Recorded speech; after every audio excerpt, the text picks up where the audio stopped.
और अब रुख फरीदाबाद का करेंगे। आपको बता दें कि फरीदाबाद में कोहरे का कहर नजर आया।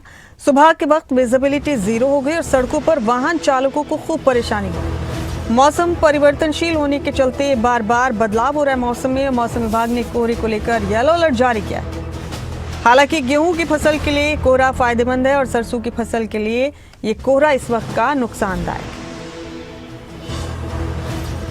तो बड़ी खबर आपको फरीदाबाद से दे रहे हैं। सुबह के वक्त फरीदाबाद में जबरदस्त कोहरा हो गया, विजिबिलिटी बिल्कुल 0 हो गई।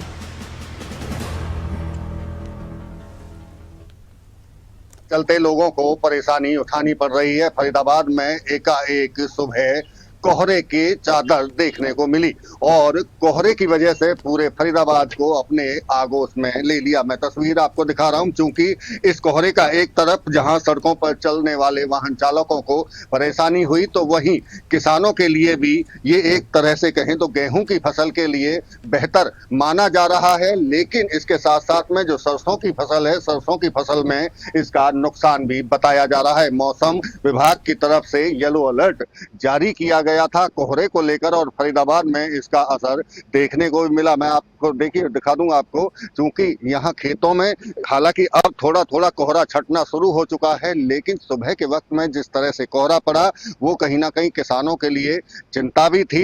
दूसरी तरफ खुशी इस बात को लेकर थी कि गेहूं की फसल के लिए सर्दी फायदेमंद मानी जाती है और कोहरा उसके लिए गेहूं के लिए फायदेमंद कहा जाता है। लेकिन सरसों की फसल के लिए चेपा जैसी बीमारी लगने का अंदेशा रहता है। इसी के चलते किसानों को इस बात को लेकर चिंता भी दिखाई दी और इसके साथ साथ में वाहनों के लिए जो सुबह 0 विजिबिलिटी थी और उसके चलते ही लोगों को अपनी गाड़ियों की हेडलाइट जलाकर सड़कों पर चलना पड़ा। कई जगह रफ्तार जो थी वो भी थमती सी दिखाई दी।